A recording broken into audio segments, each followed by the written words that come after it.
that if you can do a little bit of a statement on why it's important to understand and to be able to read art in general, like a proposal to people.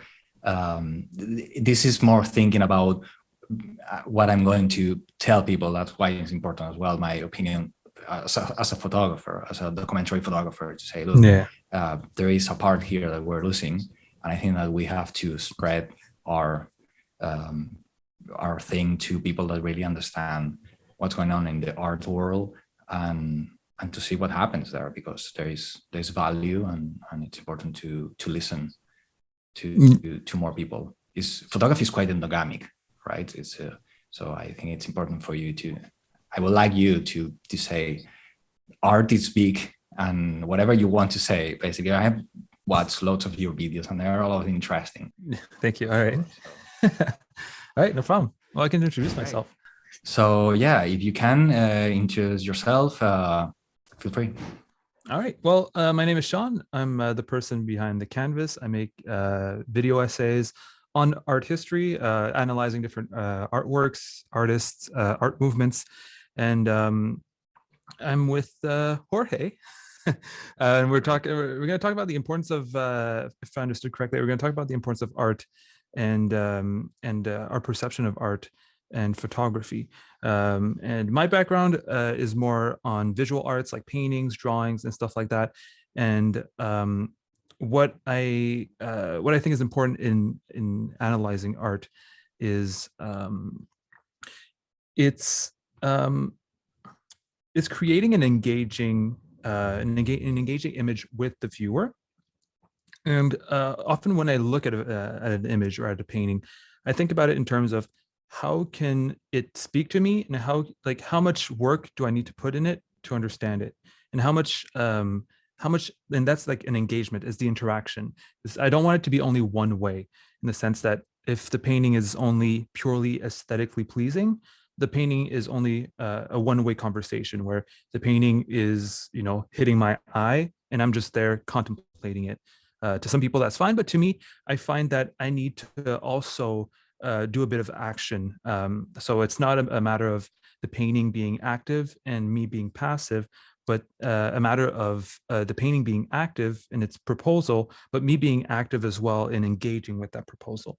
And and that's what I try to do with my videos. It's to engage with paintings, not just showing a painting and going, hey, look how cool this is. Isn't it cool? It's actually understanding why it's cool, or understanding what the message or what the story behind it is, and so that we can enjoy better through our engagement with that painting.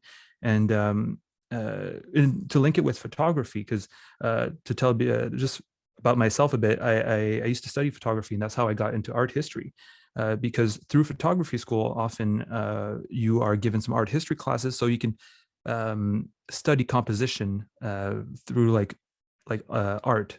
And though that can be really interesting, learning the some things like the rule of thirds, the Fibonacci sequence and all that, and the golden ratio, that can be really, really good. But I think if there's one thing that photography should learn about from art, it's also the intent that artists put in their work. Because photography, and I used to do more photography than I do now, but photography is good in the sense that it's very direct, and it can pose itself as objective, even though there's caveats to that. But because it's so direct, and it's showing parts of reality, it also has a trap or the risk of not being nuanced. Yeah. Right. It can be. It's like, all right, well, here is X. Here's me presenting X, maybe with a cool composition, but by just presenting something without necessarily the intent behind it, it can make a really cool image without necessarily the interaction of the spectator or of the viewer. So I think one thing that photographers need to learn from art is that it's the intent, or the trying to engage with the viewer instead of just presenting an image. I think it's a fantastic observation, actually. And one of the things that I always try to tell to my members of the Raw Society and people in the channel and stuff like that is I call it the intention. Because one of the things that people ask me the most, I probably would say, is that how do I develop my own style as photographer, my own voice? And it's a Fugazi term, obviously. What do you mean by style and stuff like that? And I think that one of the biggest, and I think it's something I shares photography with the rest of art in general, is the intention of the author is what's going to determine something that is recognizable, maybe, right? It's a little bit less how you use the brush or the camera or the lens or something like that. Although obviously it's important, it's going to say something about you. But the intention behind what you want to say and how you want to say it is what going to. What do you think about this stylistic part of it? Is something that intrigues me a lot. Do you think that art is more, in general, actual as well, but it is something that they try to look for, to have a personal signature kind of approach, a personal style that says this is a painting from whoever, and you can recognize it? There are some of them that obviously you can.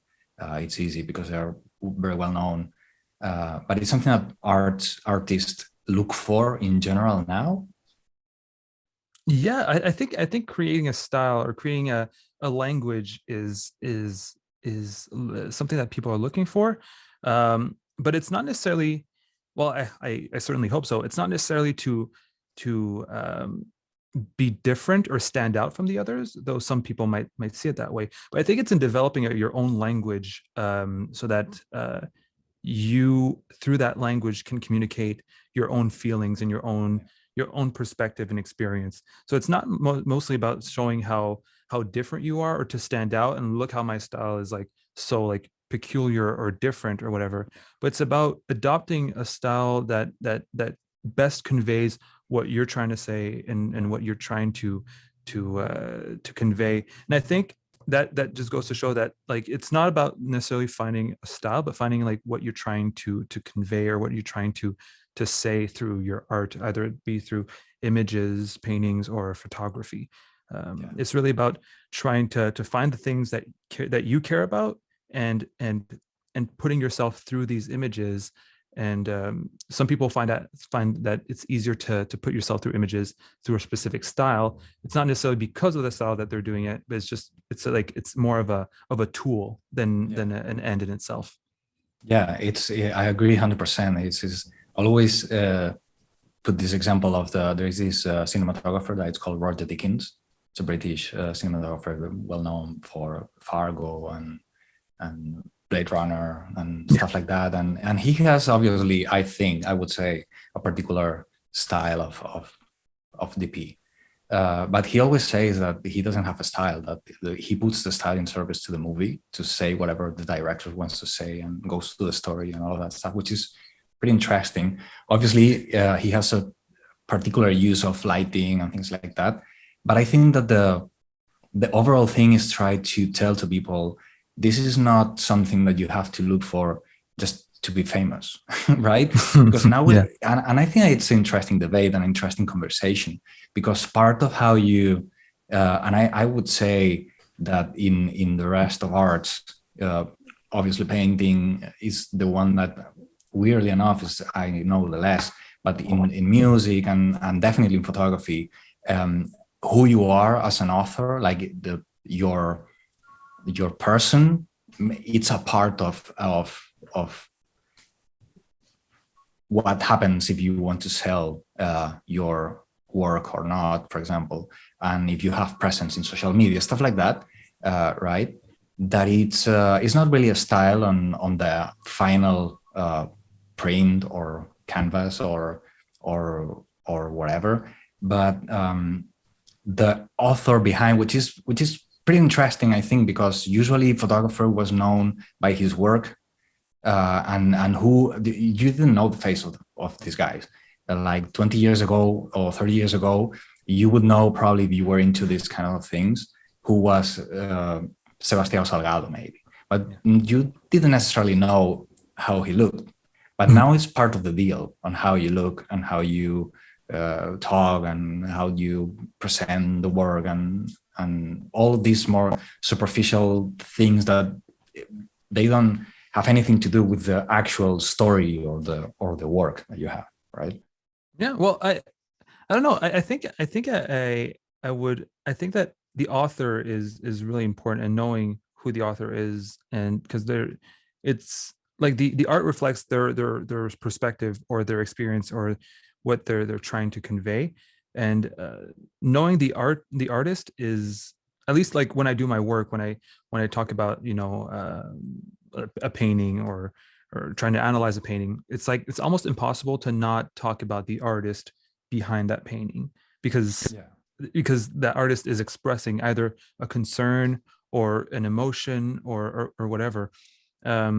Maybe perhaps the idea that it's less important for the art, like it's less like the artist is less important for their work, and might be more conveyed in photography, because there's this allure of objectivity in photography, in the sense that, like I just did a video on Oswaldo Guayasamín, who's like an Ecuadorian painter, and he talks about the struggle for liberation by many Latin American countries and Latin American citizens, and it's really hard to not talk about the author of these paintings, who is someone who struggled with poverty, who struggled with the liberation of his country in Latin America, and not talk about himself. Like those are like interconnected. But maybe in photography, those, or at least it's perceived as not as connected, like you were saying, like Sebastião Salgado. Like Salgado, maybe we don't necessarily think it's necessarily important to understand, or to know who he is, to understand his art, because we have this, like, the audience is less trained in photography to view photography as art. So when we see a photograph, we think, oh, well, that's a nice photograph of X, but it's not necessarily through the lens or through the eyes of Salgado. Like as if with Guayasamín, who shows a picture of someone I don't know, struggling with poverty. When he's showing someone struggling with poverty, you have to know that it's from Guayasamín. It's undeniable. Like, you can't look at this painting without knowing it's by Guayasamín, because Guayasamín put his heart into it. But why is it not the same for Salgado, who's picturing the miners in I believe it was in Brazil, right? Why is it not the same for Salgado? Like, it's not like the perception is completely different with Salgado. It's not the miners through the eye of Salgado. It's here are some miners struggling with finding gold in terrible conditions, right? But I think that that's kind of the key of why I want to have these kind of talks, because I believe that it really matters how Salgado sees these kind of situations, and that picture of the miners is quite interesting pictures, because I know a little bit more the background, because I'm into photography more than you, I suppose, right? But one of the things that happens is that those workers, which is part of the book Workers, I think, those people were there because they wanted to be there. It was like a gold rush. They were not like in bad conditions. There were people trying to fight between them to get more gold. And actually, there are some of the pictures that are fighting with the guards of the place, which is quite interesting, because it's not lots of people think that those are people like poor workers that someone got from somewhere and they put them there to dig into the dirt to get gold. But it was them trying to replicate this gold rush that happened in the States, for example, people going there, which it has different implications and stuff like that. But I believe that if we, I don't know, I think that if we say a little bit more about why it's interesting for us or important as a photographers, and why we look to these things, it could be the same approach as your Peruvian artist. Actually, it would be, maybe it could give even more depth to start, because actually I agree 100% that photography, it has this it's almost a dogma, like it's the truth, which is not really, right? You are editing reality just by framing wherever you are. So you are avoiding certain things, and it's an intentional thing of avoiding stuff. It's not by chance. So yeah, you are looking in a way that is personal to you, or should be, I think, and to explain yourself and why it's interesting for you, or what is your background, and why you go to certain places to document certain things. It might be important. I was referring a little bit more with this, who needs to be the photographer, more if it's a cool guy. Yeah. You need to be cool. You need to wear a scarf. Yeah. To go to these weird places where people doesn't go, and this more, which is also almost a marketing move from someone did it at some point, right? And it's less talked about why Salgado wanted to go to these places and to record the Amazonia. Well, because he's from there, and he wanted to do it. He wanted to show his land in a way that what's going on, and all of that stuff, right? And yeah, I think it's important. Also, I think photographers, we start in a way that the exotic, we find it very interesting and very appealing. So it's, especially now, I think it's easy to say, okay, I want to go to India or Nepal or these places and just explore and discover things. And there is a little bit less depth in whatever you are producing in these places. Even if you want to touch complicated places, there is a part of it that it's your own drive to be an adventurer, which is definitely different, to explore emotions. I was watching one of your videos, how it's called, I don't remember, the guy that's eating a kid. The guy that's eating a what? Sorry.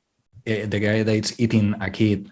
Saturn devouring his son. Exactly. You were saying that who is that? The Goya. author? Goya. This is my countryman. Yeah.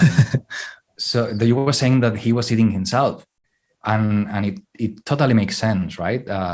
And I find it very interesting.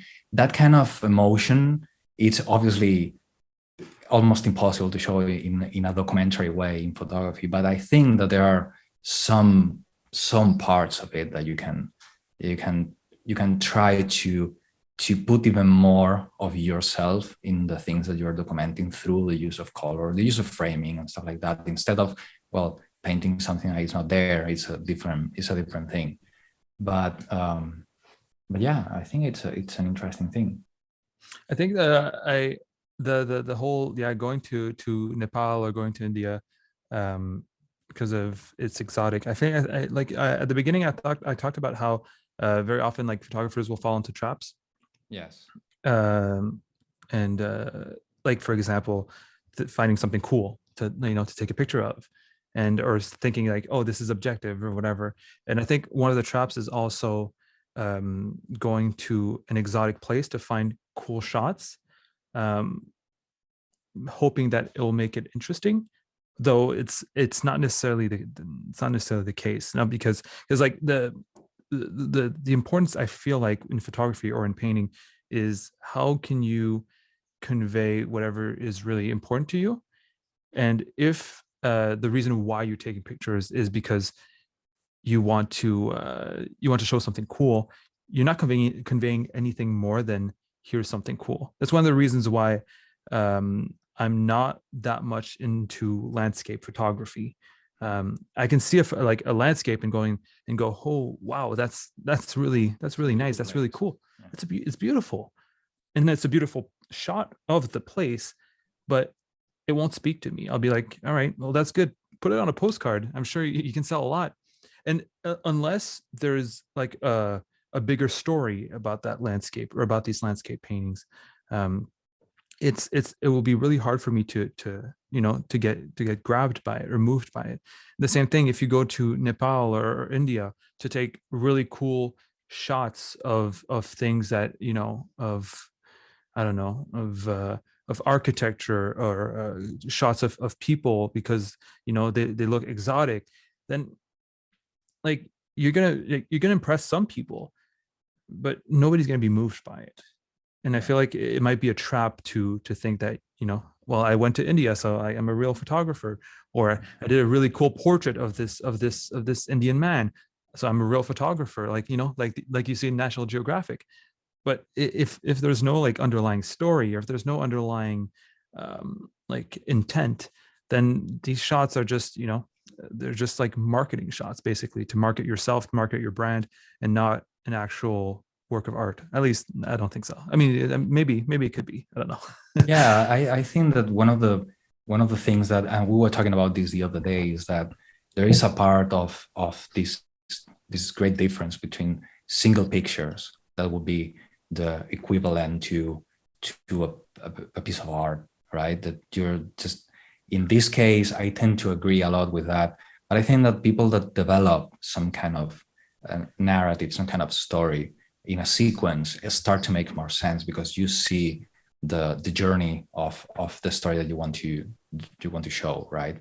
And that's one of all the things that we were talking about, that for me, photography uses the tools of the artist, of the painter. There's daughter of photography is daughter of the painting, there is no doubt.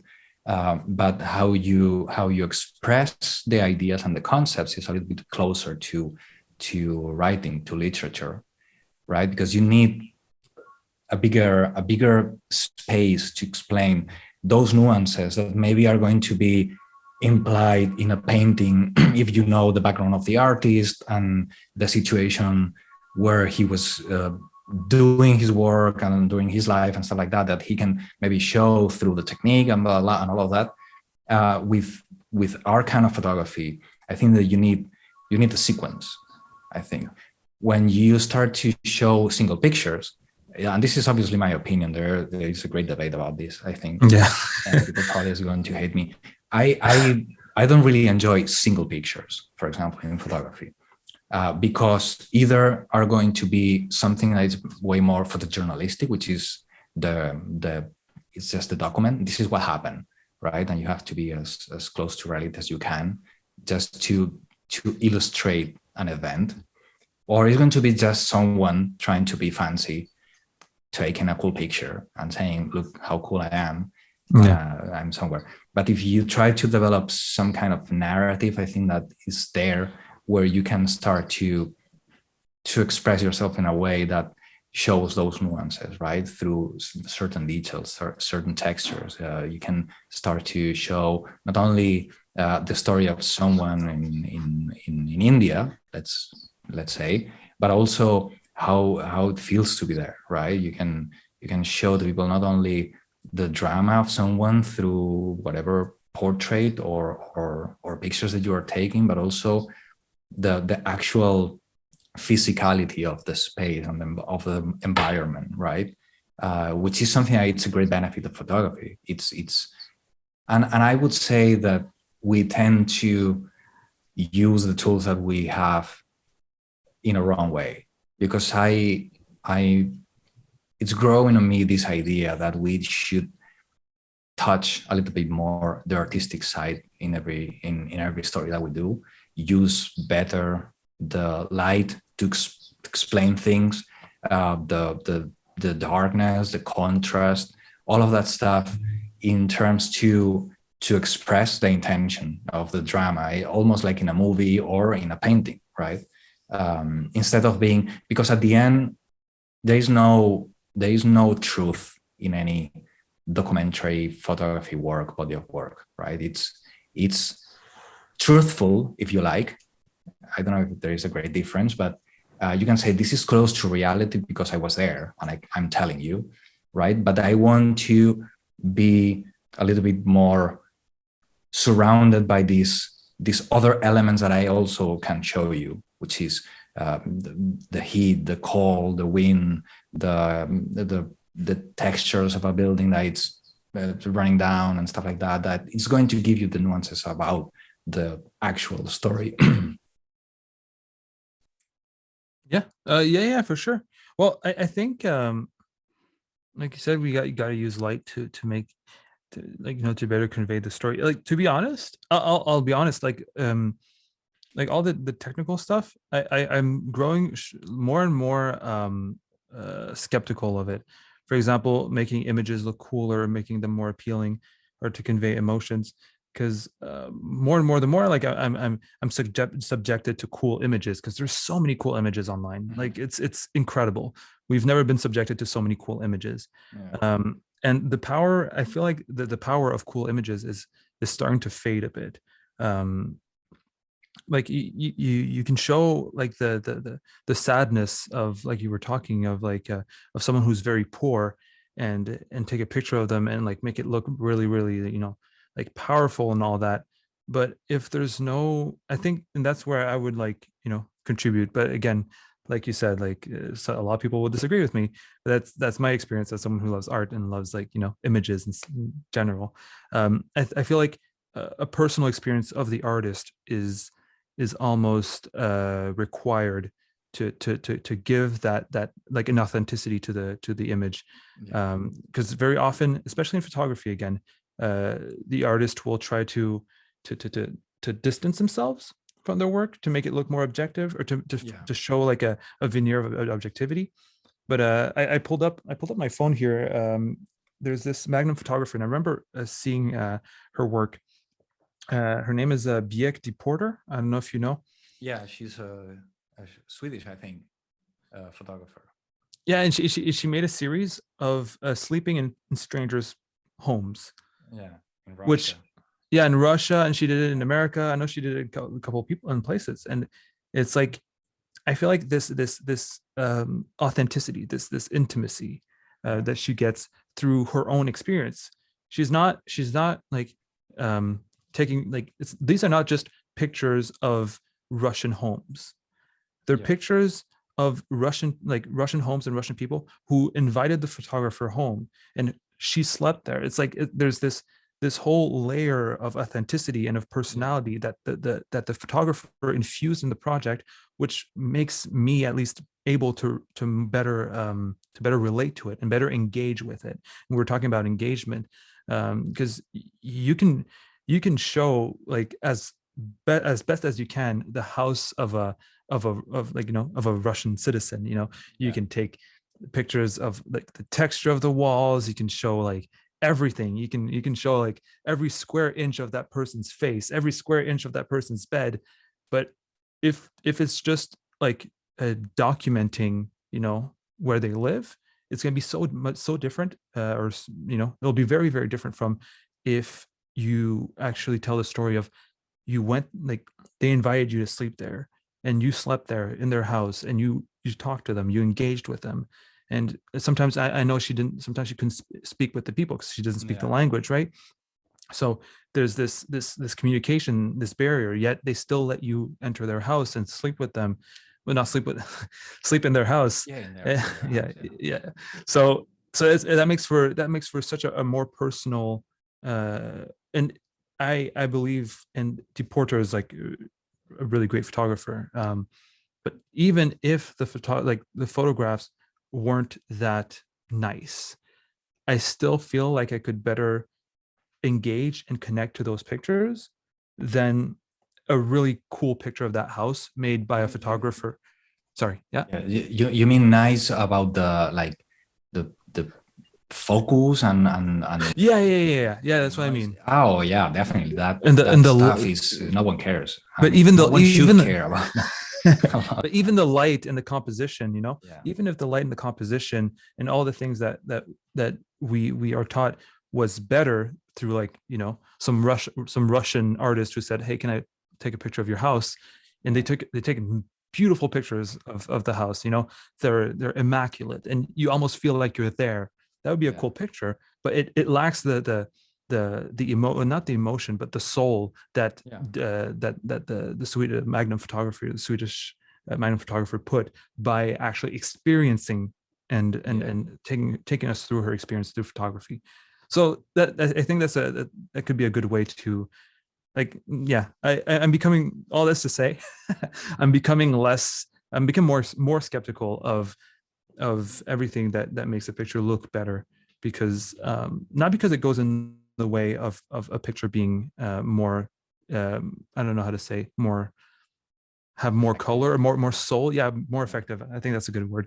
It doesn't get in the way, but it doesn't necessarily, I mean, it can make it more effective, but I'm becoming more and more skeptical of the ability for composition and all that to make it more effective.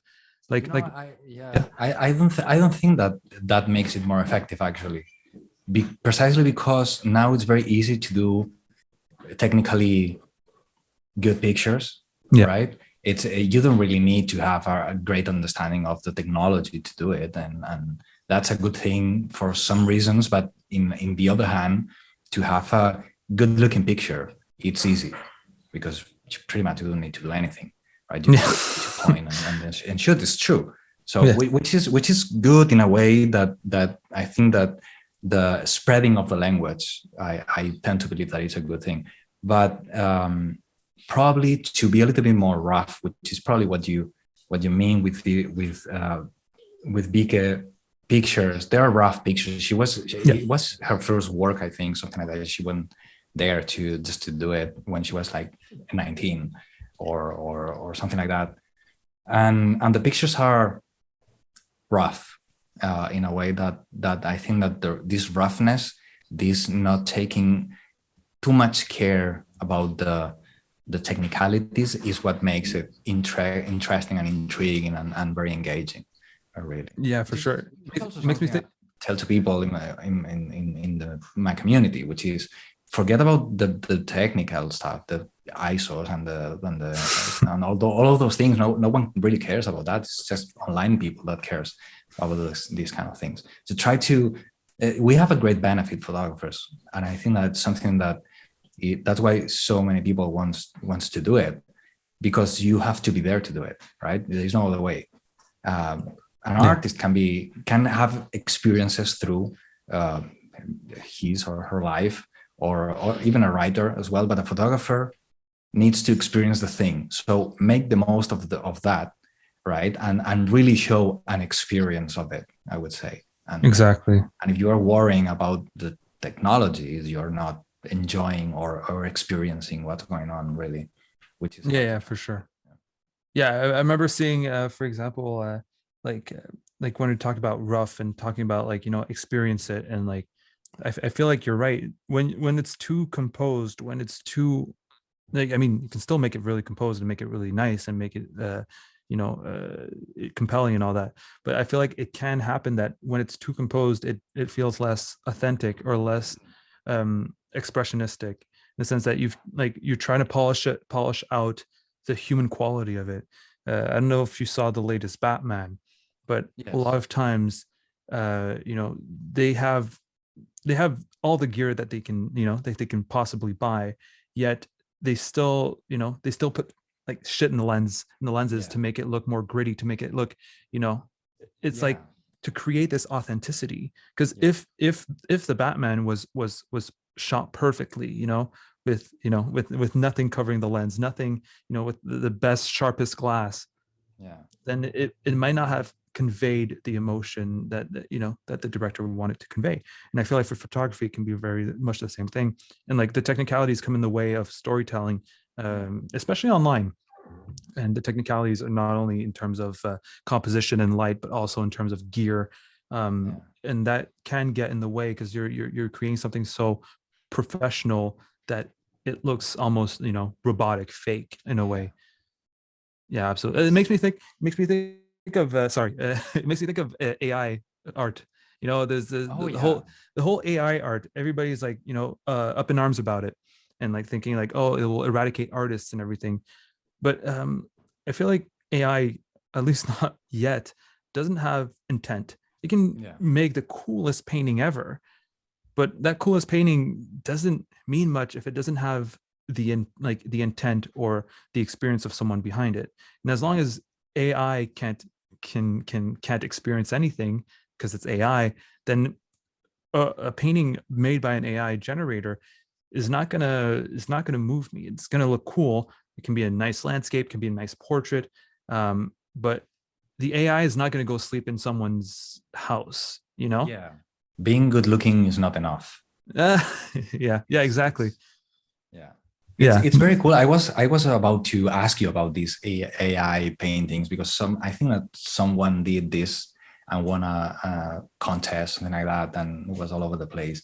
yeah, We photographers, we have experienced this kind of photographers going to die. Photographers are going to die because 4K, 8K stuff, and then you will do videos and you will pick frames, and people, I yeah, mean, cell phones are going to destroy photography. So we experience this kind of this kind of stuff, this kind of battle with technology. So it never went away, obviously, the same way that art is never going to go away.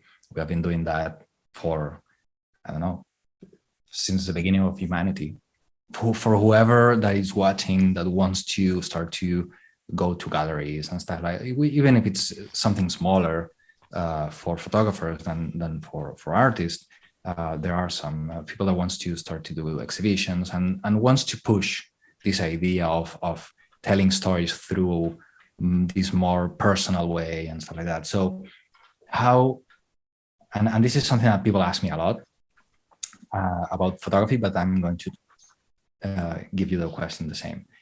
Who decides how much a painting costs, or an artist is going to be worth? I don't know how to call it. yeah. Very, very bad people. But No. I've been very cynical of the art world, and I've been and of the art market in general. And who decides? They're people in the shadows, and who who are very powerful. And I've advocated for people to retreat away from the art world and from those types of art galleries. There are amazing art galleries out there, but the types that sell in the hundreds of thousands or in the millions. Oh, mute myself. oh, okay, you have feedback. Yeah, I have feedback. I didn't have feedback until now. Yeah, it sounds good to me. All right. So you're not hearing both, right? No, no. I'm Okay. just hearing normal. All right, perfect. So yeah, like I was saying, very, very bad people. But I've been trying to disassociate from the high value art market. And I have a script of that about that, and that video will come out eventually. Oh, that's great. Yeah, no, because I despise it, and usually, and I've talked about it earlier. That's ridiculous.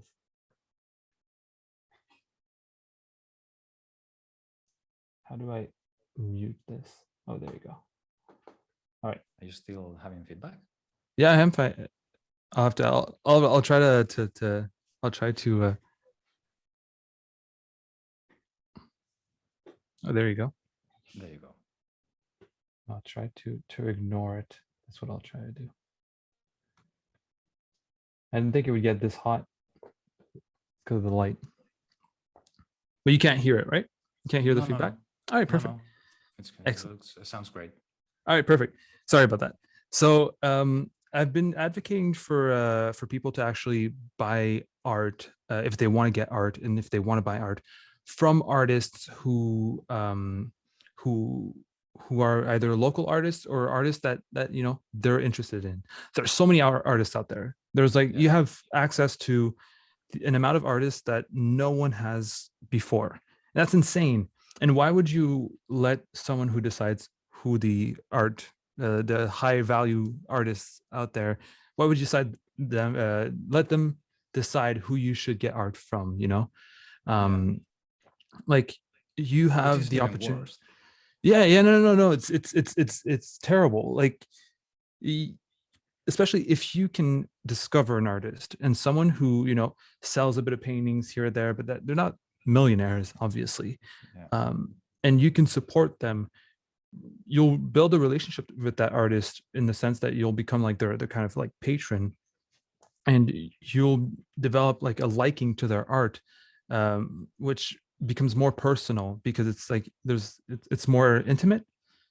Like, I mean, maybe some people can, but like building an intimate connection with a Monet is really hard.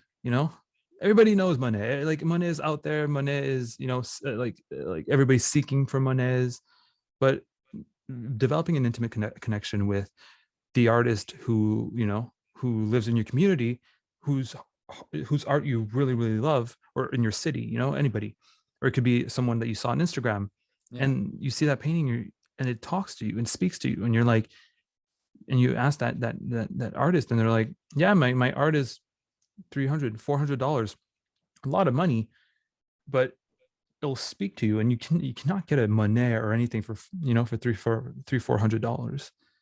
And I think for most people, this is how art should be experienced. It's not through through art galleries, or through through the high art world or whatever. It's really through individual artists and their social media, or in shows and galleries, local galleries, where local artists are presenting things.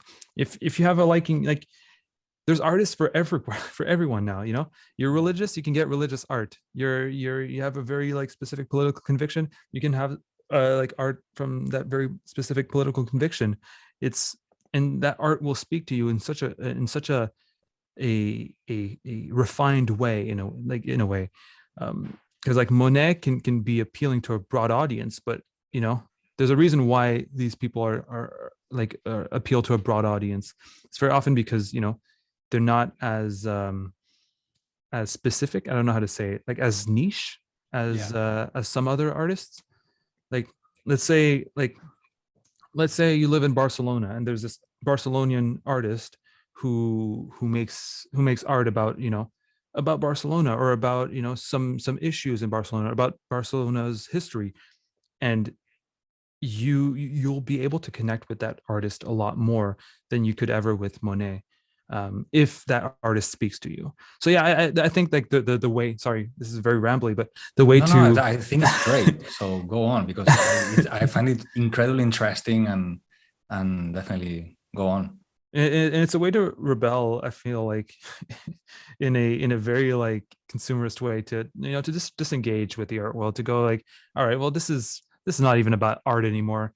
So fuck it, like I'll cultivate my own art world, and it might be individualistic, but it can also be communal. If you have a circle of friends, and you talk about artists that you really like, don't talk about like very famous artists. Talk about the artists that you can all connect to through like your small community, and you'll build your own selection of artists that you'll have a better connection to, and you can even have better access to, right?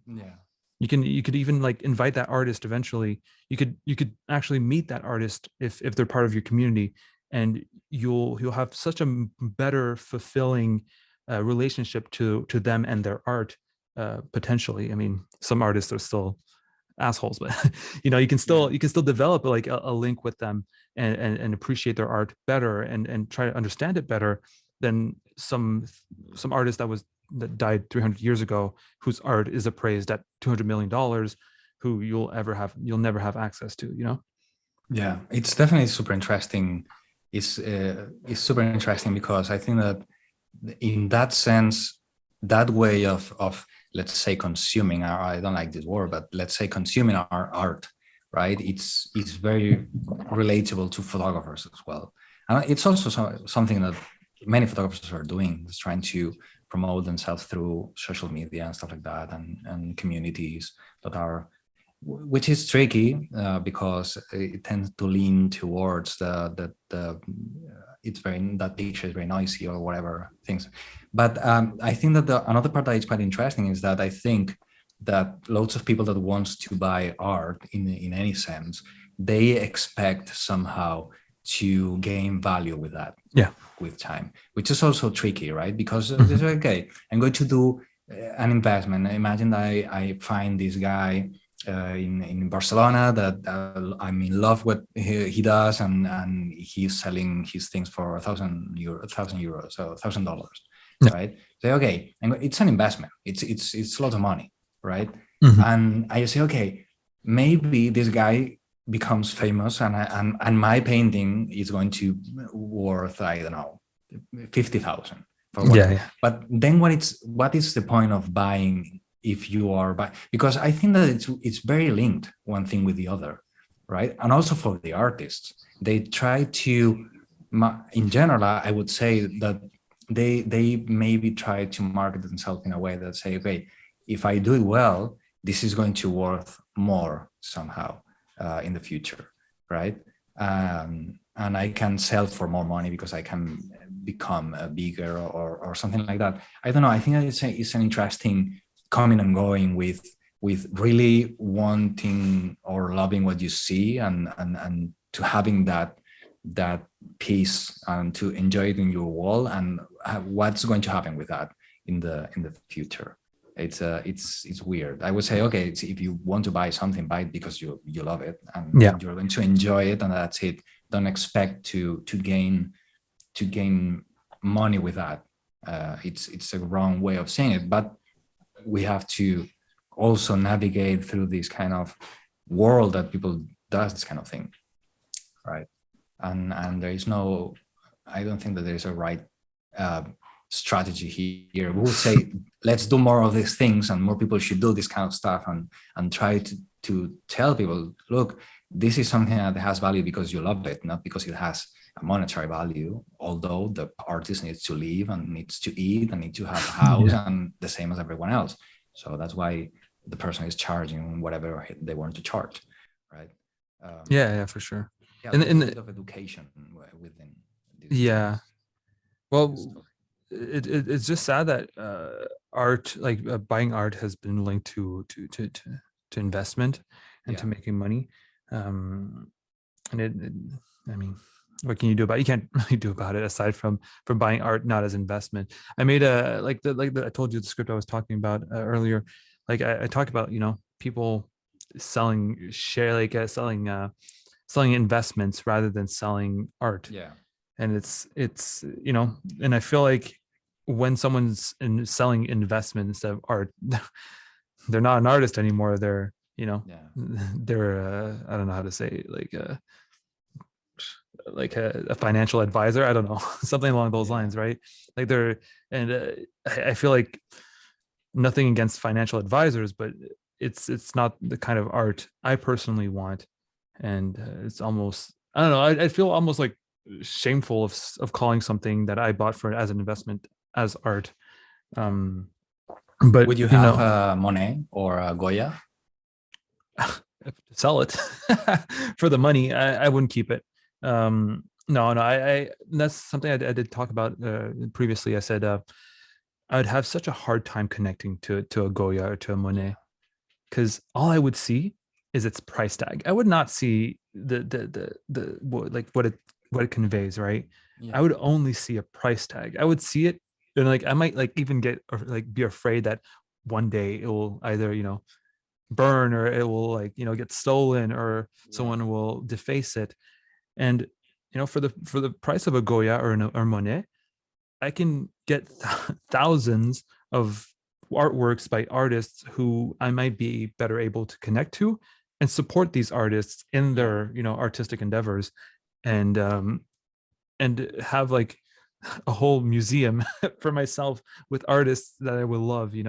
So it's in terms of money, that's how I would see it. Like, but for their pure artistic form, even if you told me like, oh yeah, here's a Goya, but you could not sell it, I don't know if I could keep it, in the sense that, again, that its price tag, even though it doesn't have a price tag anymore, because like it's impossible to sell it, not even on the black market for some reason, hypothetically, it still corrupts the perception of that painting, or like it creates a barrier between myself and the painting, because it becomes like and that's one word I love to say, like it becomes a relic more than artwork. So it's more of an object with like some kind of spiritual value, not spiritual, but like it has this value, this aura, but not in a good way, in an aura in a way of like it has like this value that goes so much beyond me, but that is scary in a way that I don't like. It's something even when I used to work in like in retail, when like a couple of years ago, I did not like to be at a cashier position, because playing with money made me uncomfortable. Yeah. I know how much people care about it, and I was in a relatively privileged position where, I didn't care about money that much. But I know, like, manipulating money, people like care about it so much that I don't want anything to do with it.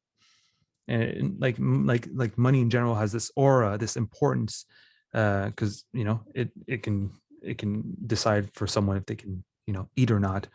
And it so it creates like this mediation between you and the object that makes it really hard to like have a relationship that's healthy with it. So like that's a really long way to say, yeah, me and Goya, like there's this mediation makes me hard to have a connection to it. Well, it's definitely interesting to hear. I like the answer, by the way. I think it's very interesting, because I tend to think similarly. Actually, I saw, and this is not millions of dollars, but I saw in New Orleans this tiny gallery, and we went in, and suddenly I started to see, what is this? And there were like pictures, signed editions from Salgado, from Steve McCurry, from Elliot Erwitt. They were very expensive, like $20,000 and stuff like that. And then in that moment, I thought, this would be weird to have it at home, because it's very expensive, and I know very well the picture. So it's also strange, because it's not something I'm not going to discover anything new here. If I cannot buy something like that, but if I would, it's definitely not because I'm going to discover something new, or I'm going to have a different, which is interesting, definitely, right? There's a point where it has too much value and it loses the intention of the photographer at the end, I would say, right? Yeah, exactly. Yeah, in general, which is interesting. I didn't realize about that. Yeah, there's a comment once on one of my videos where I talked about reproductions and art, because there was this debate with the advent of photography, because photography allowed for reproduction of artworks, the whole art in the age of mechanical reproduction, and the whole idea is photography, by taking reproductions of paintings, going to devalue the original work of art? Because now, the Mona Lisa, for example, I can get a perfect copy, and I can get as close to it as possible. I can put it this close, I can put my face against it if I want, and I can experience it in a way that I could never with the original. I can get super close to it. I can tear it. I can crumple it. I can do whatever I want with it. Yeah. And in a way, this reproduction has more value in the sense of experiencing it than the original actual Mona Lisa. Yeah. And like the whole idea is, why is the actual Mona Lisa now still more like worth it? And why do people like rush to see it? Great marketing stunts, the Mona Lisa thing, right? Yeah. And I made a video saying I don't like it. One of your videos, I'm here. This is in one of your videos, actually, which is super interesting, and I recommend everyone. I don't need to say to everyone that's watching, go to the Canvas, Shawn's channel, and just enjoy, because there are so many interesting things that maybe another time we can talk about. One of the strangest things that I never thought about was the Napoleon, the propaganda paintings, and I find it fascinating, these propaganda paintings. In the case I watched the Napoleon one, I suppose that you have more about that kind of thing, and it's just brilliant. So for everyone, it's just so interesting, the different approaches, the different essays, and the different things that you have there. It's definitely, I understand why people subscribing like crazy. Oh, thank you. Thank you so much. It's really nice. That's really, really nice. Thank you. Yeah, and hopefully people that is watching this channel can start to think a little bit more about their own work and their own approach to photography, I would love to. I would say also leave the comments to say what you think about art and photography, because this is interesting. Also, the kind of people that watches my videos, they are very polite and they're very interesting. I don't have any kind of troll. People doesn't get angry with anything that I say and stuff like that, which is fantastic. Oh, you're and lucky. Start to I eventually my channel is way smaller than yours. But eventually I suppose that someone is going to get angry with me for some reason. But at the moment, people is so interesting. The comments are fantastic, super interesting, very grateful, and I'm happy with that as well. So. Yeah, no, and I'd be super interested in seeing what people take away from this, and how they see the impact of art on photography in various different ways. Because, like, for example, like I said earlier, I did photography. I went in photography school, and I went through art history because to learn composition and all that. So there's definitely a link, and photography was often seen as a threat to art. Like when I say art, I mean, like, visual art, paintings, drawings, and all that. And it was seen as a threat to that. So there's definitely like a very, very strong link. And like one of the gurus of street photography and like photo documentary, like Henri Cartier-Bresson, basically like quit photo at the end of his career to go back to drawing and painting. Which is like, it shows just how much like there's a relationship here.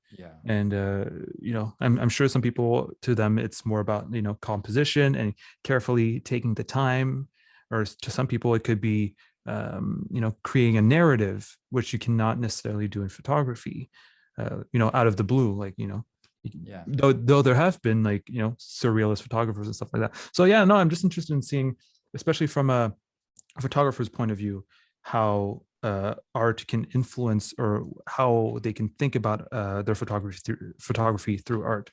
I'd love to read through those comments. I think that there's a great influence, and I would like to people to dig a little bit deeper, because it's easy to hear Vermeer, light, I don't know, this kind of more technical stuff, right? Like Rembrandt for portrait photographers, it's very well known, but there's so much more, right?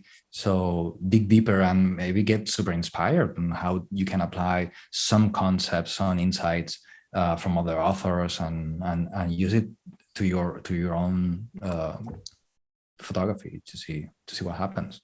I think it can reach the whole process and the output of it, actually. Yeah, no, for sure. And that's something like that on my channel a lot of people have noted, because a lot of people think of art analysis as analyzing brush strokes and which color and which pigment did they use for each color and things like that, and well, how did they sketch what were the preliminary sketches for that painting and things like that. But that's really not how I look at painting, or I look at art in general. I really look at it as a storytelling medium, or as as a way to convey ideas, convey stories, convey emotions. So I rarely ever go, if at all, go through paint brushes or paint strokes, or which materials did the artist use to make that painting, because I find that a bit it's not necessarily relevant to the story at hand. For an artist that wants to replicate that, of course, I want to know the techniques that the person used, the lighting techniques, which brush strokes. But most people don't want to replicate Rembrandt, or replicate I don't know, Matisse. People want to know, why is Matisse so interesting? They want to know what's the story behind these paintings that make these paintings so compelling to so many people. And I feel like that's the most important thing about art. And all these points, what makes this image more compelling, what makes this image talk to you, that's things that photography can take away from. Yes. Maybe the brush strokes, all that, throw it out the window. Camera thing and the camera stuff. And camera and lenses, they'll take care of it for you. They'll take care of image fidelity for you. Like, but you're the brain, Yeah. so. It's absolutely great. Thank you very much Thank you. for doing this. I think it's definitely interesting, and let's do it another time if you like. We can actually we can talk more in particular about some pictures if you like and stuff like that. I don't know if there's something that interests you. In the Yeah, for sure. Obviously, yeah. It was great, and yeah, there's nothing else to say. Thank you. And for everyone to go to your channel, definitely, because there is so much there that it's very interesting. Yeah, for sure. And I mean to do more about photography eventually. But for everyone who joined this conversation from my channel, and if you're interested in photography, actually, I used to, like, when I was trying to be, because at one point I tried to be a photojournalist and a documentary street photographer, but my life went in another way. But yeah, no, definitely look at Jorge's videos. There's one where you went to Morocco, and where you're talking about, like, I think it was like your most, like, it's like over an hour. Yeah, like it's kind of crash course. Yeah, it's insane. Yeah, and it's really good, like beautifully produced and everything.